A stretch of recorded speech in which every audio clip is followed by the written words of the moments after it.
Everyone, good morning. তো আমার বেলাটা আজকে বেলা করে শুরু হয়েছে। তো ঘুম থেকে উঠে দেখছি বাড়িতে ইট আনা হচ্ছে, মানে উপরে কিছু করা হবে, সেটাই তোমাদের পরে শেয়ার করব। তো তারপর জুস খেলাম। আজকে চা খাইনি কারণ শরীরটা না এনার্জি লাগছে না, তাই জন্য একটুখানি ফ্রুট জুস খেলাম। তো তারপরে মাকে বললাম, মা আজকে না আমার খিচুড়ি খেতে ইচ্ছে করছে। তো মা আমার জন্য খিচুড়ি বানালো, আমার জন্য না, সবার জন্যই।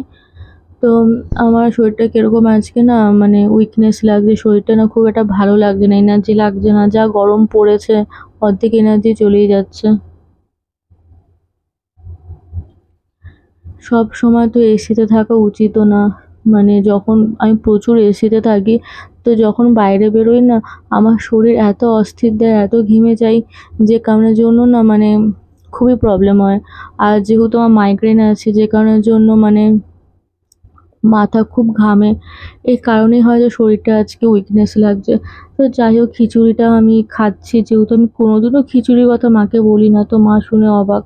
আমাদের বাড়িতে সবাই খিচুড়ি ভালোবাসে, উইদাউট মি।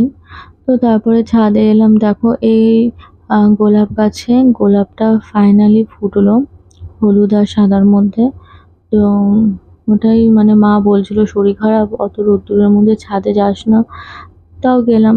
এটা হচ্ছে আমাদের বাড়ির স্থলপদ্ম। তো এই জায়গাটাতে না কিছু করার ইচ্ছে আছে। মানে এই জায়গাটাতে, এই যে যে জায়গাটা তোমরা দেখছো ফাঁকা জায়গাটা, তো এখানে একটা জানলা বসানোর ব্যবস্থা করা হবে। কেননা এমনিতে আমাদের ছাদ অনেকটা বড় খোলামেলা, বাট মাঝে মাঝে ইচ্ছা করে কি যে একটুখানি মানে রাত্রের বেলা করে বসতে, কিন্তু এতটা ফাঁকা তো, এই জন্য এখানে কিছু একটা ব্যবস্থা করার ইচ্ছে। তো আমাদের অনেক পাখি ছিল, পাখি সব বিক্রি করে দেওয়া হয়েছে, কারণ আম, খুব খাটনিও পড়ে যাচ্ছে। আর আমার না পাখিদের পটি, পাখিদের গন্ধ না আমি ঠিক নিতে পারি না, খুবই গন্ধ লাগে। তো এই জায়গাটা পাখি থাকতো, এখন এই পাখির যে খাঁচাগুলো দেখছো, এটা বাবা নিজের হাতেই বানিয়েছে, সেগুলো এক এক করে খুলে দেবে।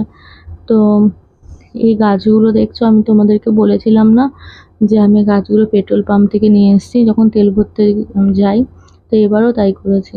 তো ওটাকেই আমি সুন্দর করে একটা প্লেস করব। তো দুপুরে লাঞ্চে তো দেখলে কি কি ছিল। তো লাঞ্চ করে তারপর মার্কেটিংয়ে গেছিলাম, শপিংয়ে, কারণ কিছু কেনাকাটি ছিল। প্রচুর ভিড় ছিল, প্রচুর মানে কেনাকাটির ভিড় ছিল লোকজনের। আর ওয়েদারটা খুব সুন্দর ছিল বলে কোনো কষ্ট হয়নি, খুব সুন্দর হাওয়া দিচ্ছিল। আমার শরীরটা টায়ার্ড বলে না আমার যে কোনো কিছুই ভালো লাগছে না, মানে কথা বলাতেও এনার্জি পাচ্ছিলাম না। তো এই যে কালী মন্দির,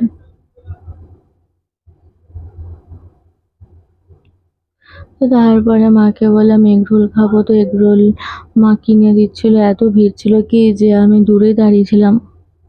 তারপর এগরোল টেগরোল কিনে বাড়ির পথে উদ্দেশ্য, মানে শপিংটা তাড়াতাড়ি হয়ে গেছিলো, সেরকম তো বেশি কিছু কেনাকাটি ছিল না। তো তারপরে যেহেতু বাইরে প্রচুর হাওয়া দিচ্ছিল, যে কারণের জন্য না বাড়িতে ঢুকতে ইচ্ছে করছিল না। তো তারপর তোমরা তো জানো গঙ্গাঘাটের হাওয়াটা কতটা সুন্দর লাগে।